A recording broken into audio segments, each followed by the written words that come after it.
G'day and welcome to Eurovision. I'm Dale. And g'day, I'm Mike. And welcome to another episode about all things Eurovision now that we have 9 songs. Oh, not quite 9 songs, is it, Mike? No, it's kind of 8.5 this time.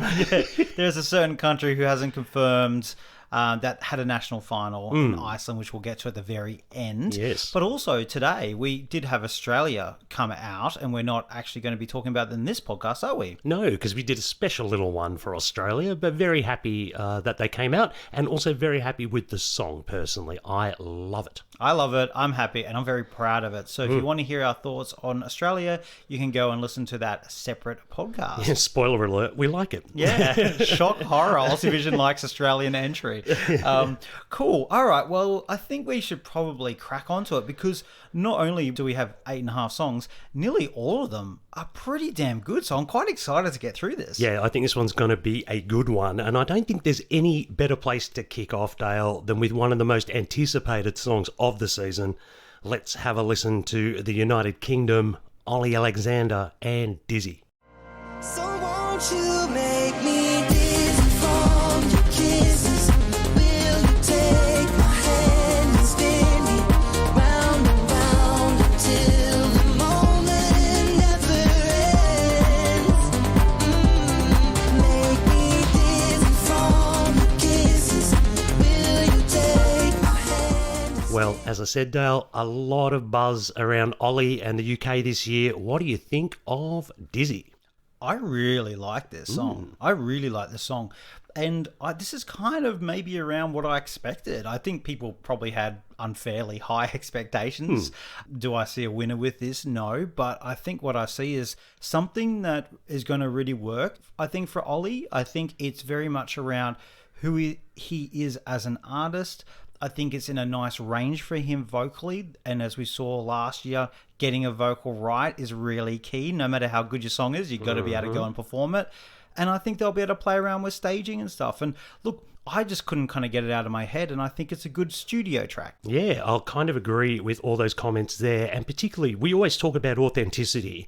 This feels like an Ollie Alexander track. And it's really good quality modern pop that is relevant to the domestic UK market. So that's a big tick. We've come a long way from a few years ago. So I know there was a bit of gnashing of teeth because people probably did have too higher expectation of what was about to come. Look, personally, I like it as well. I love the 80s inspiration they have in there. That sort of Pet Shop Boys references, you can definitely hear them. The production works for me. Maybe a little heavy-handed sometimes, but overall, I think the whole package really works. Yeah, exactly. Stole my talking points, particularly about Pet Shop Boys. A lot of strong influence there. Look, it's been a big part of it. And it's not just because he was in the show It's a Sin, but there's some references there around It's a Sin from Pet Shop Boys. You can, that talky word thing that they did. And it's really interesting. People kept saying, oh yeah, it sounds like a song from 2005 for the contest. And I was like, I don't hear What? that. I hear something No. that's kind of a homage to that late 80s into early 90s sound, particularly amongst maybe, I guess, the queer community. I think it's very much the kind of music, and therefore maybe I'm liking it a lot because I'm bang on target demographic from this of a slightly aging homosexual. Look, I think you made a good comment about keeping it the vocal range that I think he's comfortable in. Let's face it, I loved Mae Muller last year, but unfortunately we got to the live performance. She couldn't really produce it. So it's really important, I think, for him to be able to produce this song.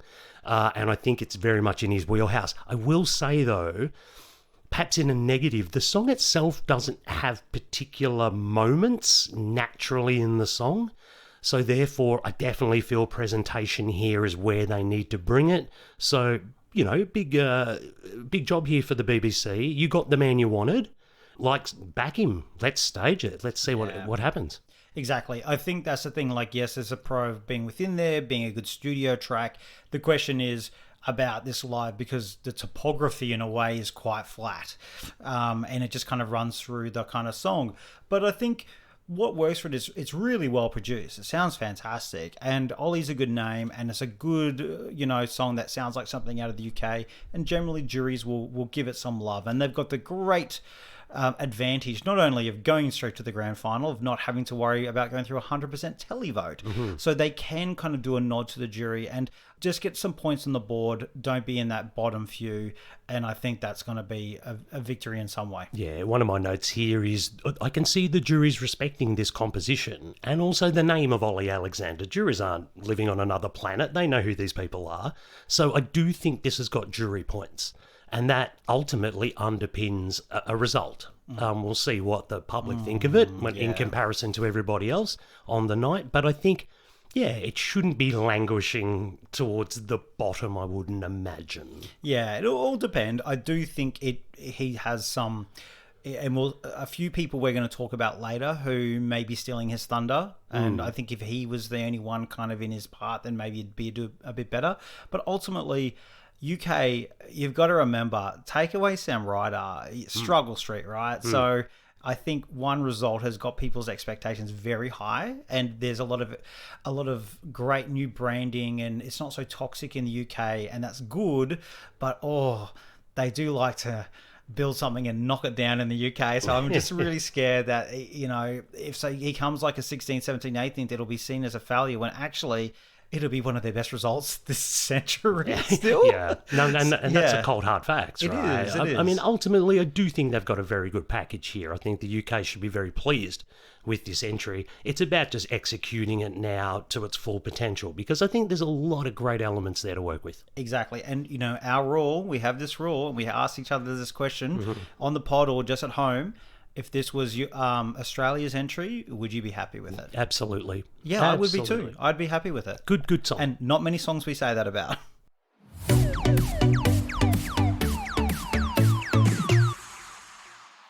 Well, Dale, we have a new favourite in the odds for the contests coming out of Croatia. Oof, let's have a listen to Baby Lasagna and Rim Tim Tuggy Dim. There's no going back. My pressure's face to black. Yeah, there's no going back. My anxiety attacks.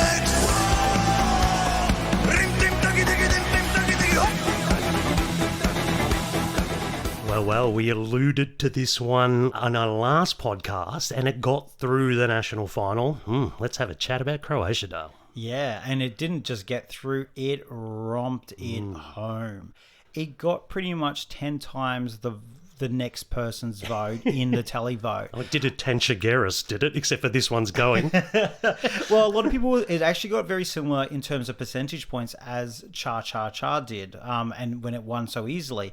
But the difference also with this is it had a lot more songs to compete against at like 16 or 17.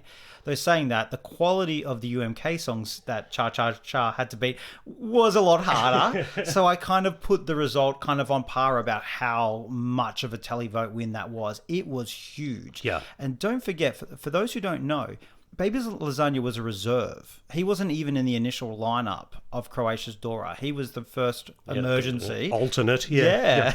And when someone got kicked out or pulled out, he went in. What were they thinking? Because there was dirge in that. That national final was not good. Someone had to go full Nancy Kerrigan on somebody, like, just to get him in, like, kind of ridiculous to think. Maybe they were just a little risk averse in their sort of choosing of the lineup. That's the only thing. Yeah, true. Yeah. Maybe they thought they were filling the same sort of genre. True. All right, well, let's talk about the song. What do you think of it? This, for me, is just the big impact song we have of this season. And I'm not going to mention the Finnish man, but that was pretty much the same feeling I had last year. Like, personally, I think this song really, really works because it's not the most, perhaps, I don't know, smooth song the first time you hear it, but I do think all the bits add up to things that really stick with you, and that is what you want in a competition song. Yeah, there's something really, there's just a magic dust that songs have. They're not doing anything new, but their ingredients all together just come up with something fantastic. You know, it almost sounds like a heavy kind of rocky kind of song with that driving. Which is not my genre. No, that's the driving throughout. Then you've got these kind of traditional elements of it. I think... Have a little electro dance break in there, like towards the end, which really works. I don't know why, but it just works. It does, doesn't it? And, you know, I think with it is... you know, it's one of those ones where it's kind of, a lot of people might look at it, and it's definitely not a joke, but like, think it's very Eurovision in inverted commas, right? Exactly. But at the same time, the musicality is, you know, quite good and hooky as F, right? And also, the story is fantastic. I love the story, and it's a story that's going to resonate with like most of Europe about having to leave home and like find something else and just have this one. Like, it's all about him having this one last night before he has to leave. Yeah. And it's just brilliant. And like, even though you have the silly lyrics around the cat, it's actually really quite like sad and emotional as well. It's really nice. I agree. I think there's such great potential for staging of this. We did see, I didn't think the national final was dreadful or anything like that. It just felt a little like basic. And obviously he was an alternate, so he probably hasn't worked on that for a while or whatever. So I think there's so many elements here that can work. His aesthetic is good. Like, he's a good-looking young man. Oh, yes, you've mentioned that a few times. Well, it doesn't hurt, Dale, let's put it that way, rather than some goblin taking the stage. So I just think there's another gear here, definitely. And if they can find that gear, and I think they have to find that gear to make it the real contender it needs to be, or it should be. Yep. I mean, Croatia can be a little hit and miss, let's face it, with the staging. Oh, God, yeah. And I don't think they need a wild narrative with this. Like, I never wanted to say the word Karia during the whole season, but I will. His narrative throughout his performance was that, like, ballroom dancing thing. You know what I mean? So it had something to stitch it all together, but it had nothing to do with ballroom dancers. They weren't your focus. Yep. So they've got to find something to just kind of stitch it all together and keep it cohesive. And if they can do that, I think they're on, I don't know about a winner, but they're on something very, very good. Yeah, look, straight up, it's not a cardio cha-cha-cha or anything like it, but it's in the wheelhouse. And it's in the wheelhouse of how casual fans will see it. So the one thing I would say is avoid puffy sleeves. If it worked for national final, that's fine. And I know it's traditional. I know it's playing on the national costume, etc. I'd love to see him in something of a zhuzhed up version of what he has in the music video. And I think that's a lot cleaner. Keep that aesthetic, keep traditional Croatian Balkan look and make it modern. And then just do that kind of, like with the dancing, and just make it bigger, make it better. And he needs to get his stagecraft down. That was one of his first times performing like live properly. And so what he was really kind of lacking in that semi-final was stage presence. He just didn't have it at all. And the final really improved, but he has a long way to go. But I think hopefully he gets out on that circuit and it builds confidence and whatever. And I just think he will have it. And in its simplicity, not everyone has to be a Cardio or Loreen or whatever. It's about connection. And so if he can just get that right, it has potential. Again, I don't think a win, but a very good result.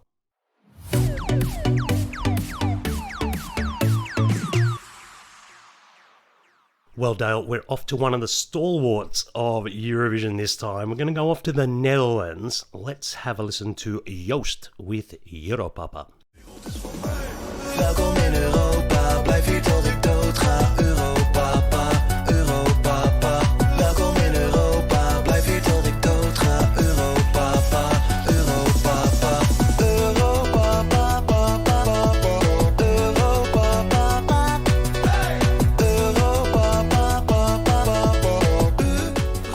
Well, he was announced early, and a lot of people have been waiting for this one. What do you think of Joost?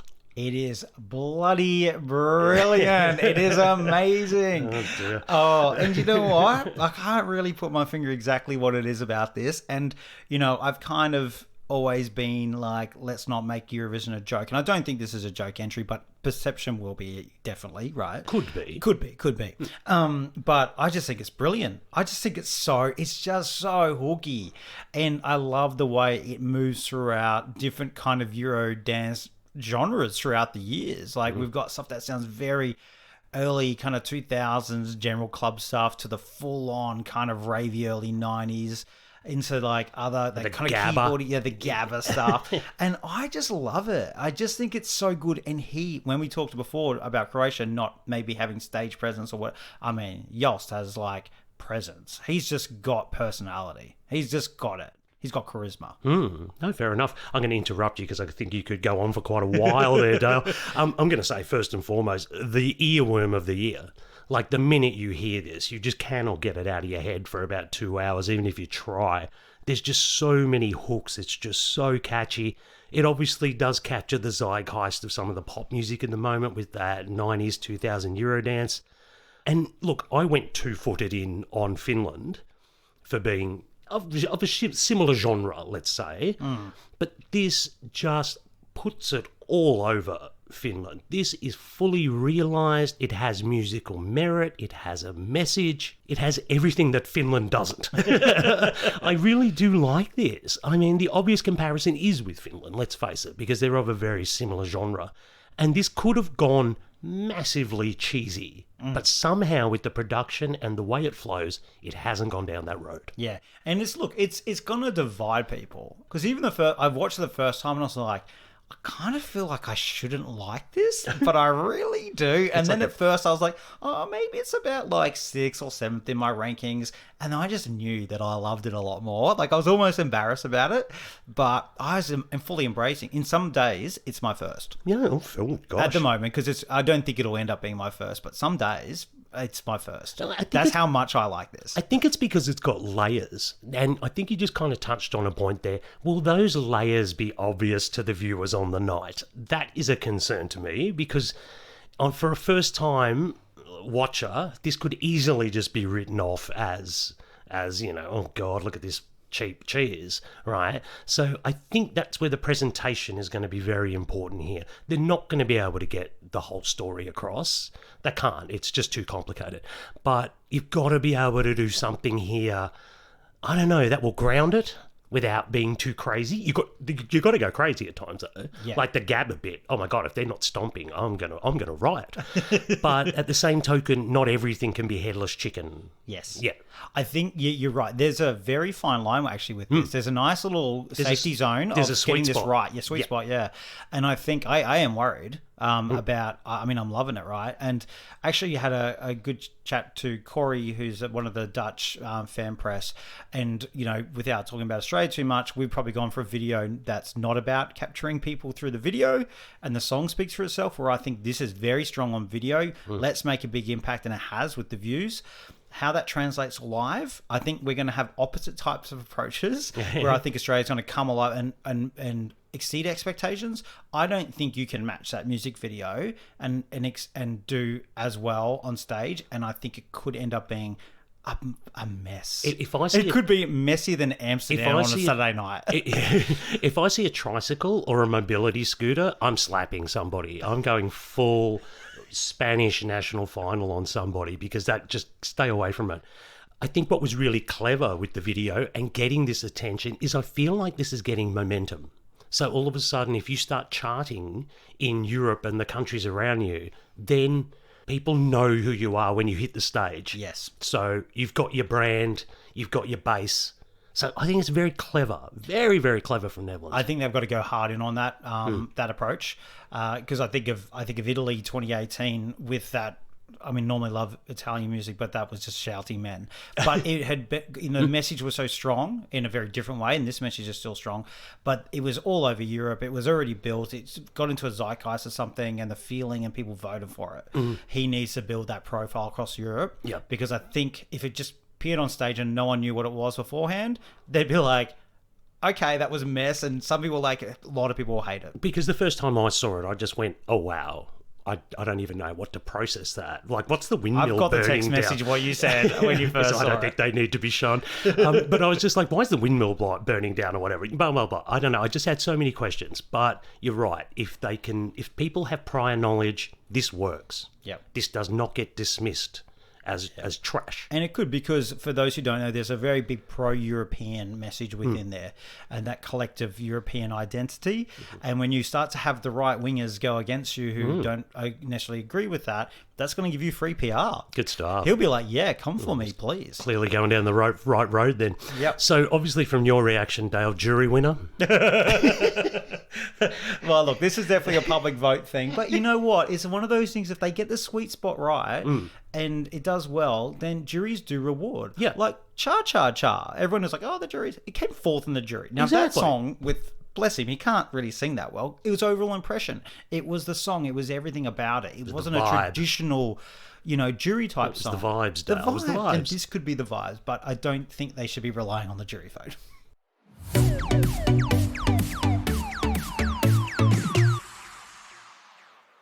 Okay, Dale, and this time we're off to one of our little countries there in Europe. We're off to Switzerland for Nemo and the Code.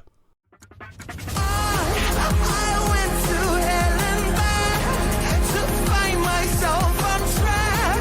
I broke the code, like animals. I just gave it some time.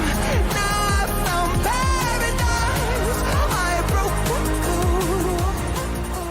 code. Ooh, boy, a lot going on in this one, Dale, so let us know your thoughts on Switzerland. Yeah, often we don't get to catch like the live premiere. It might just be live work, different time zones, etc. But we sat down to watch Switzerland, and I wasn't particularly excited. I like, out of all the countries that I just don't often really feel anything for, at Switzerland. Like, no offense to the nation, it's just there, right? Are you telling me you're neutral on Switzerland? Is that what you're telling me? They're just there, right? They're neutral on themselves, right? And so I just never really get that excited or hate against it. Generally have to really wow me, and this wowed me. Like, I thought Nemo just, like, the video is fantastic. Each carriage is bringing a different genre of music, and somehow he ties it all together, from rap to opera and everything in between, in somehow a cohesive bow. It's really quite brilliant and bonkers. First word I written, wow. There's something really interesting with this. There's a lot going on at times, but we sat down and watched that video for the first time, and I didn't feel overwhelmed. I felt like I got it, which tells me they got the journey correct, and I love perhaps the train is about the journey. It's an unusual song, but it still remains contemporary for me as well. If you're going to start introducing opera into a song, it can start to date pretty quickly. It doesn't feel like that at all. So I don't know how they did it with all this going on, but again, it feels cohesive. Yeah, and it certainly had, and the one thing I will compare it, even though it's not the same, of course, but just to show how well they've done, is Zero Gravity, right? A lot of operatic in Zero Gravity, but there was actually this really driving electronic kind of pop song at times with that as well. And I would say, particularly because of the way it was staged, it went to theatre. It's theatrical, and opera often can. This never feels theatrical. Nemo's found a way to bring this together to feel like it's a contemporary pop song that I can hear on the charts, and it's using opera. Like, it just shouldn't make sense, but it does. What works for me really well is the rapping part. Yeah, it's That's good. what I think brings it back to, like, it's not just spoken word. I have to say, for me, the challenge for this is going to be the performance. Yeah. That video works brilliantly. How does this all come together in the one stage with the one performer and, I don't know, motion, videos, smoke? This is not a Sacha Jean-Baptiste moment, I think, for me. And I love her, but she's sleek and she's minimal. This is not sleek and minimal. And Switzerland do like Sacha. Maybe not one for the Sacha well. Totally, and I think it is very similar to the Netherlands issue of trying to bring all these different things together in something that is cohesive. And I think for Nemo, they have something to... a bigger challenge. I think there's more vocal things to do, technically more difficult than I think maybe what Yoast has. So this is a challenge, but it's one of those ones, if they get it right, it's going to be monumental, but... God, it could go off the tracks really easily. Yeah, I agree. If they do hit the sweet spot, this is screaming like top 10 for me. If it goes a little wrong, it could just seem a little bit dinky kind of thing. I don't know. I don't think they will be. I think that their vocal's going to be amazing. We've seen what they can do as far as their vocal goes, etc. It's just about getting that presentation right. And to be honest, this is one of the most intriguing entries I have seen, not only this year, but for quite a few years. And I love it. Yeah, just impact. And just one last thing on it, the lyrics. It's just so clever because Nemo is non-binary, and the way that they talk about the code, the O's and the ones, and you definitely feel like you're getting that journey from them going all the way through and having that self-discovery and that self-acceptance to go back again and just live their best life. And you feel that in the music video and in the song. I love the lyrical component. I love a lot about this.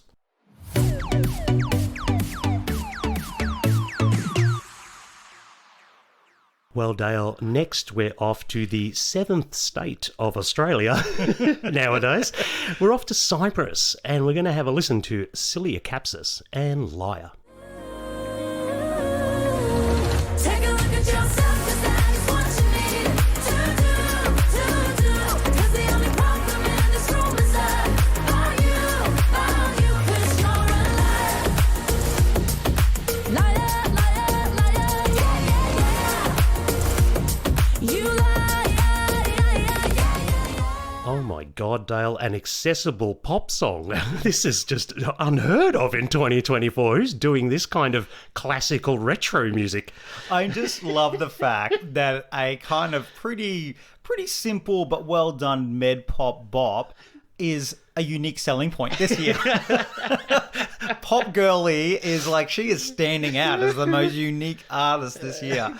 Now, can I just say, look, first of all, Cilia, for those who don't know, is Australian, 17-year-old, Sydney-sider, obviously roots back to Cyprus, of course. Yep. Television presenter, singer, dancer, like incredible talent. She's sickening. She's like the Jamae of Eurovision. She's good at everything. But I'm sure she's lovely compared to Jamae. Now, I am relieved with this because I didn't want to have a situation where we had an Australian artist that I had to pretend to like for the season, as in terms of the song. I was worried about what this might be. And I was actually pleasantly surprised. This is a lot better than I expected. I knew she was a great artist, but I mean, I know it's not doing anything new, but it does it well. It is a bop and it stands out, and she's given herself every chance. Oh, absolutely. I think there's some really, really good elements in this song, and she's one of them. First of all, she, like, if you see that video, she holds the camera. If you see her social media, she's just incredible. This isn't reinventing the wheel, but what it does really, really well. And that's all you want. There's still room at Eurovision for a good, solid pop song. Like, you know, ask Blanca from Poland. You know what I mean? And I know this was written off because apparently the song's been shopped around for a while. I don't know. Maybe they've finally found the right artist for it. You know what I mean? Like, it seems to work. Sometimes you just get the right thing in the right year. You know, even though it may be a few years old, if it was in another year, it would probably really struggle because it'd be up against a lot of other girl bops. It's standing out.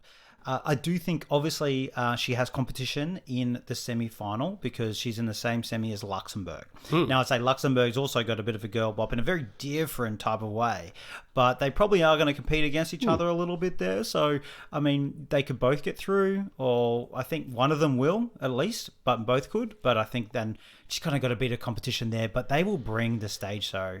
Cyprus. They always bring the stage show. Do not count out Cyprus. And like, even people last year with Andrew Lambrou were saying, oh, this isn't going to get through, blah, blah, blah. Sailed through. Yeah. Even when they missed out in 2022 with Ella, it still got top 10 in the tally vote. This, if they get the whole performance right, and I think they will, she is a performer, this is going to land and people are going to vote. So I think there's going to be some gnashing of teeth when she makes that top 10 in the semi-final, because I'm putting her through. I think this is strong enough. And they'll be scratching their heads going, again, like, how did Cyprus get through? Like, how did it not? Yeah, exactly. Yeah, no, it'll be interesting to see how it does go and how it comes together. I think she'll do a great job, but still, she is 17. It's a big stage. I'm sure it'll be all good, but there's still a lot to see about what we end up with. But I think she's given herself every chance. Yeah, absolutely. What an exciting opportunity for Cilia.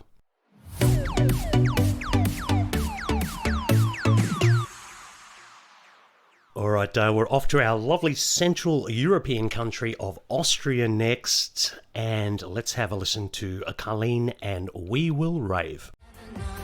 When the darkness hits and we can't be saved, we run the dum dum da we will rave. When our hearts are burning, we feel no pain.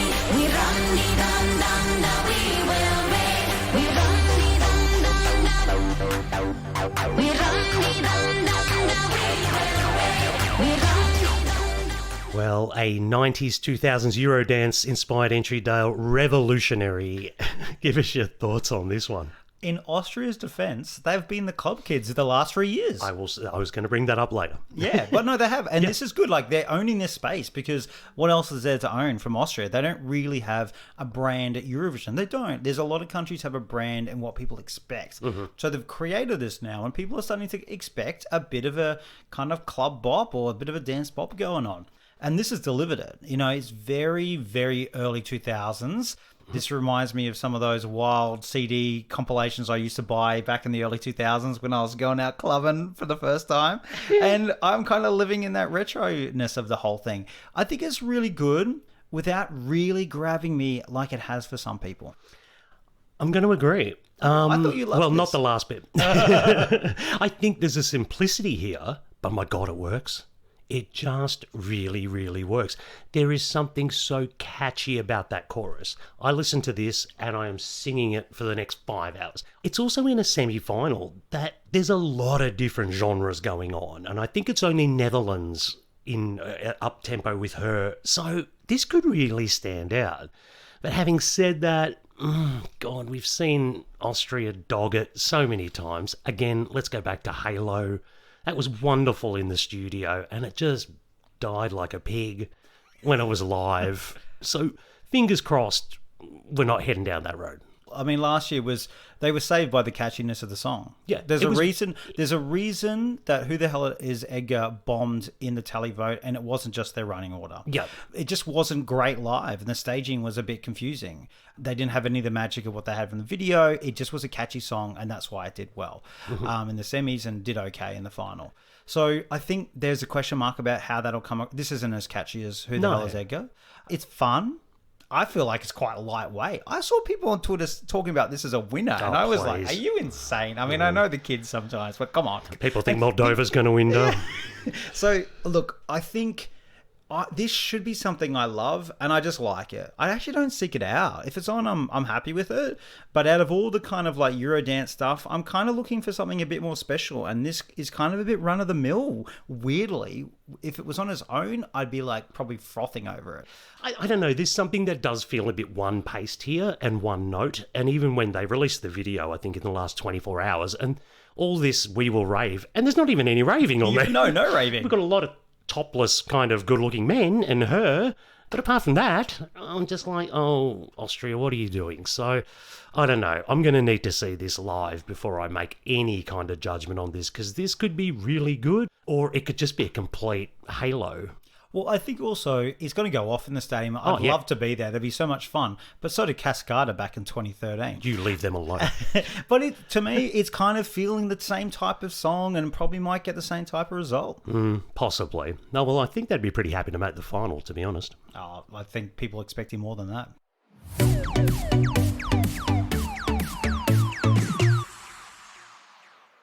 Well, next, Dale, we're off to one of the real powerhouses of Eurovision, traditionally.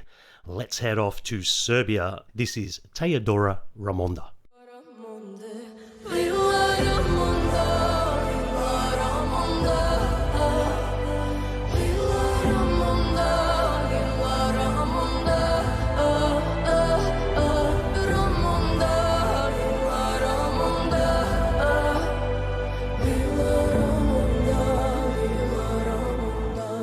Well, once again, Dale, a novelty act. We have a female ballad. I know, really. Remember 2017? Like half the field was female ballads. This time, like we're searching around for a female ballad, but we have one from Serbia. We do. And, you know, Teodora got there by winning the Serbian national final, which I'll just call PZE, because it's no one needs to hear me butcher pronunciation.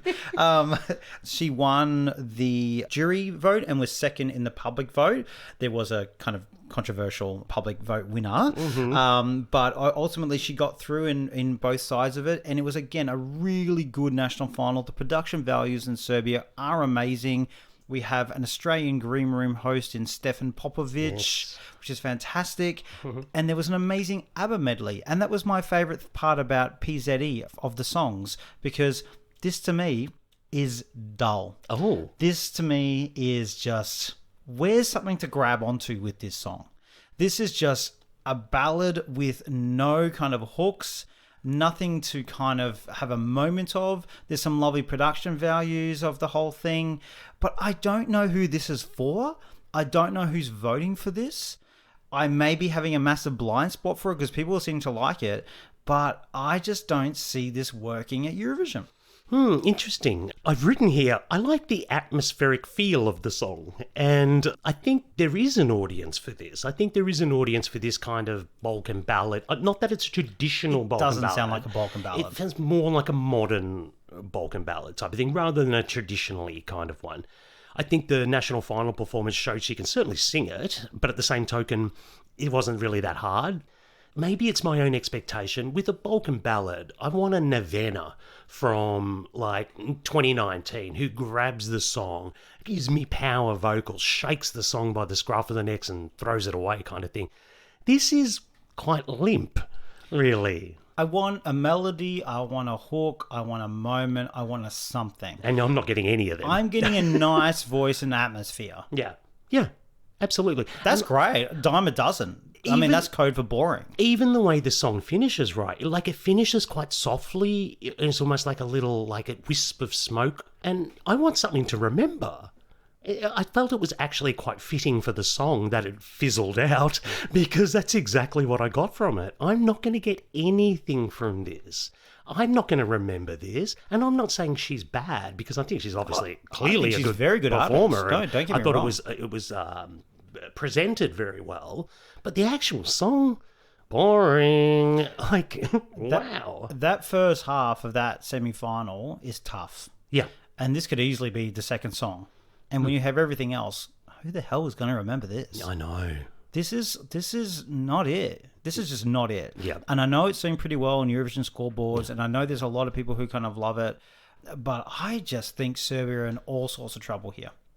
Yeah, for me, we've got Veronica from Slovenia. Ramonda sounds like her boring sister. And that I don't want to go partying with, because I've forgotten this already. It's depressing. If you ask me If you ask me how this went, I wouldn't be able to tell you. And I've listened to it 7 times today. Trying to trying to get something from it. A pulse.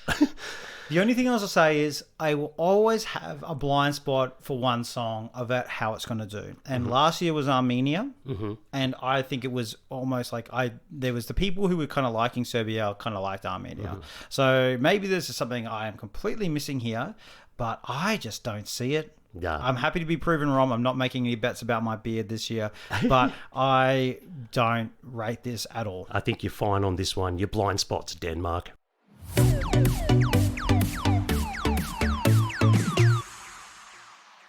Well, next on our journey around Europe, Dale, we're off to the most serene republic of San Marino. And the winner of Una Voce per San Marino, this is Megara with 11-11. Vas a poder saltar toda la noche, delirando una razón para querer cambiar. Eres un cortés, sabes que unas mienten y otras no. M-I-L-A-B-L-A, que si tú no me quieres, otra gente me querrá. Well, we have a voice from San Marino, Dale, and it's in Spanish. Yes, it is. It is. And let's just quickly talk about that for a second, because Megara didn't win Benidorm Fest, but they won in San Marino, and Nebulosa was rejected in the audition stage of San Marino last year. And then That is a slap in the face. And then they isn't it? won Benidorm Fest. So this swapperoo, I know. it's a bit like exes or something getting with each other. It's odd. There we go. It's incestuous. Laura in some way. Dana will be representing Spain next year, the way it's going. Oh, she's joking. She was going to represent Vatican City today. Look, I think I'm really pleased this act is going to Eurovision, and they do have a point of difference. I think their kind of punk rock style is something that is very different in the competition. I don't think the song was as strong as what they had at Benidorm last year. Not even close, to be honest. I'll agree on that one.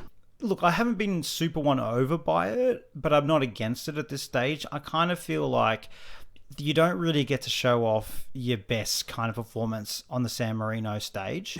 And I think, I think they can pull something together that will be really worthy of the Eurovision stage and very good.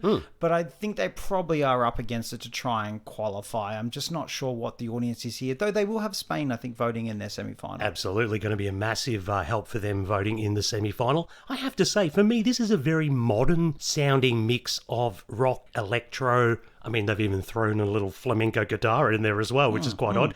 So the genre will have its fans. I wouldn't say it's something I generally gravitate to, but musically, it's not terrible or anything. I think the real strength with Megara is their visual and their visual performances. Yes, and it was in Benidorm last year, and I think it's what got them over the line this year in San Marino. So I think the potential here, if they can really make this, compelling, and she is a wonderful, wonderful performer. I agree. Wow. And then they had some really interesting sort of skeletal dances and stuff. So I can see concepts. So I can think they get the delivery on stage visually correct. It's going to be a little messy, let's face it, because the song's a little messy, but I think there's definitely another gear here. Whether that's enough to drag it out of a semi-final, it's a completely different story, let's face it. San Marino, not traditionally powerhouses when it comes to making grand finals, and they may be up against it a little bit here too. Yeah, I agree. Look, the music video for this is really brilliant in its visual approach. Like, they do get visual, and their staging was fantastic in Spain last year. I totally agree. I think the thing with San Marino is, I think the way the public will view it as it's the little, micro state that's doing the kind of weird things at times, or it does something out there. So when you think of Senis with Flow Rider, right? And you think of Serhat, there has to be something like them to grab on for people to vote. And I think when it just ends up being something that could be from anywhere and doesn't really have a massive point of difference, then I think they might just struggle a little bit. But if others fall down and they build up, you never know. Exactly. I never agree. know. I do think this is good for San Marino. This is one of their stronger entries, I think, for quite a few years. Definitely better than last year's. And with a clean-up, I just don't think it's dead on arrival, but I think it's scratching at the coffin. Yeah, yeah, true. And look, I did actually think San Marino did a much better job this year. I do think there was better quality, and I think even for Peak Jacks last year, ultimately, they put on a good performance in Liverpool that was worthy of the stage, which I was a bit worried about. Ultimately, the song just wasn't good enough. They were good enough, but the song wasn't. Also, we do have to mention with this, the runner-up, Loredana Berti. Yeah. Like, Pazzo. yes, she obviously she really wanted to go to Eurovision to, She really hates Bjorn Borg. She really hates her ex-husband, Bjorn Borg. She wanted to go to Sweden and annoy him. But, not only did she go, and probably think she had a pretty good chance of winning, she got dragged up on stage for the final two, and then they just dogged her. The disrespect to a legend. To a legend. Let her just stay off stage. Yeah, exactly. Yeah. Exactly. I think she handled it well, because I thought, she might not. She got a temper. She's got a temper, Dale. She's handled it really well. She's got a lot of humour. As I said, she had a picture today with Marco Mengoni, and she was saying, I'm going to represent Vatican City. And I just love that. She's taking it well, and she's milking it for all she can. But I would have just loved to have seen Loredana at Eurovision. I think people would never have got her. I think she would have almost been ridiculed. But I would have just loved to see Europe just try and understand Loredana. Yeah, even if it was for San Marino.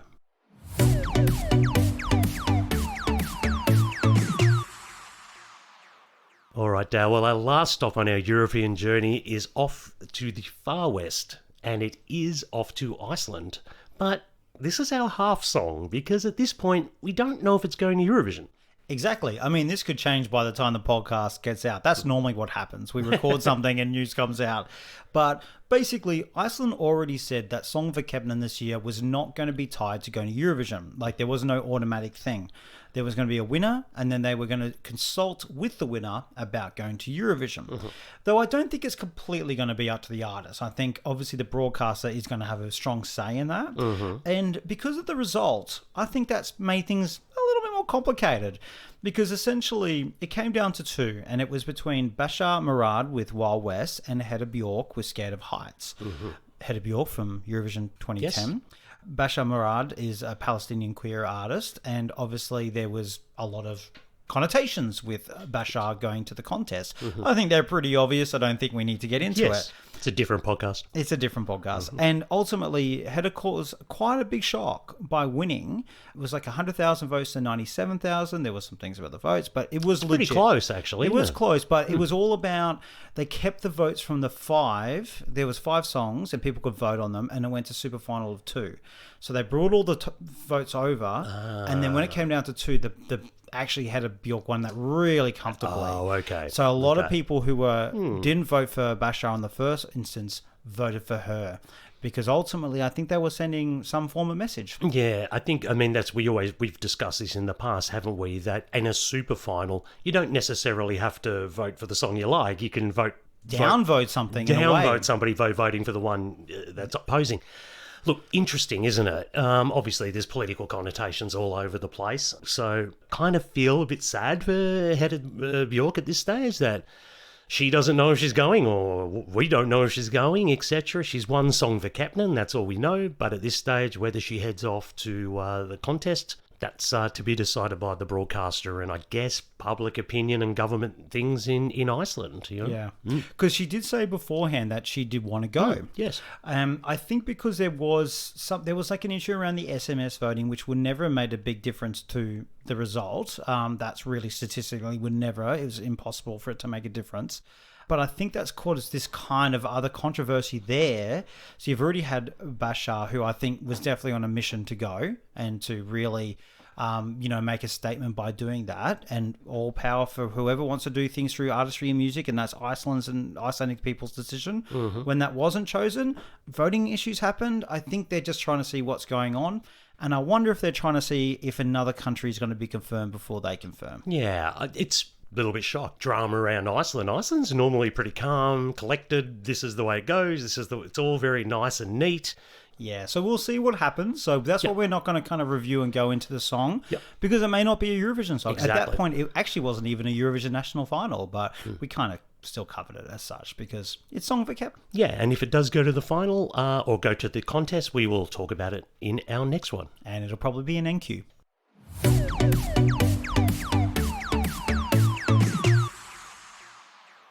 All right, Dale. Well, we can't have that many more entries left. So what have we got coming up in the next couple of weeks? You'd think so, but we still got a bit. There's only a few days left, but we start with on the 7th, which I don't even know what day of the week that is. Tomorrow. Thursday. Yeah, thank you. Greece's song comes out. Ooh. A lot of big people talking about Greece. I really hope they got a banger. They deserve it. And then we have the last national finals this weekend, which has consistently been these two for the last few years. It's almost a tradition now. So we have Sweden's Melody Festivalen. Interesting. And Portugal's Festival de Canção. I have to say, Melfest, wide open for me. I love that it's wide open, though. Wide open. And normally you have not an overwhelming favourite like last year, but you have a favourite. I don't know. I don't think a lot could happen in this one. Yeah, true. And I think the thing is also, like, there's been a lot of chat about Melfest, but we'll talk about that the next podcast.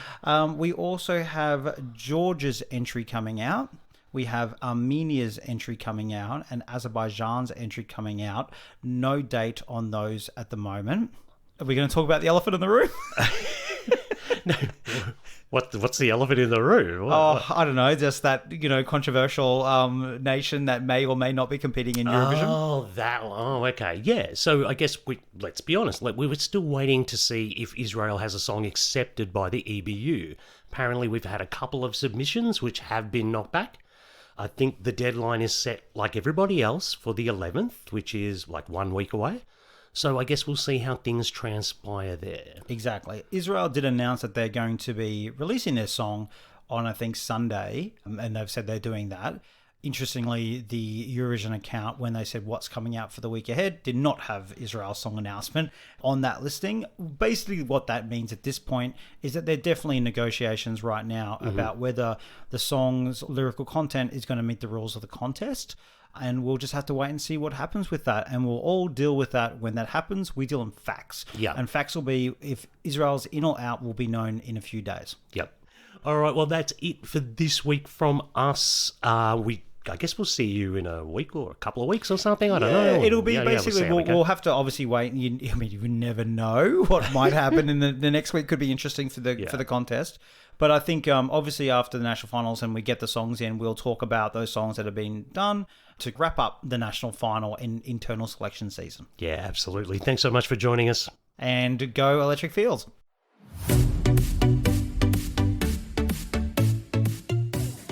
As always, thanks for joining us and thank you for your support. You can follow us on our social media channels at AussieVisionNet. And if you want to support the work that we and 20 Aussie Vision volunteers do and get some really good bonus content, then you can subscribe to our Patreon. The link is in the show notes. Thanks very much. Catch you later.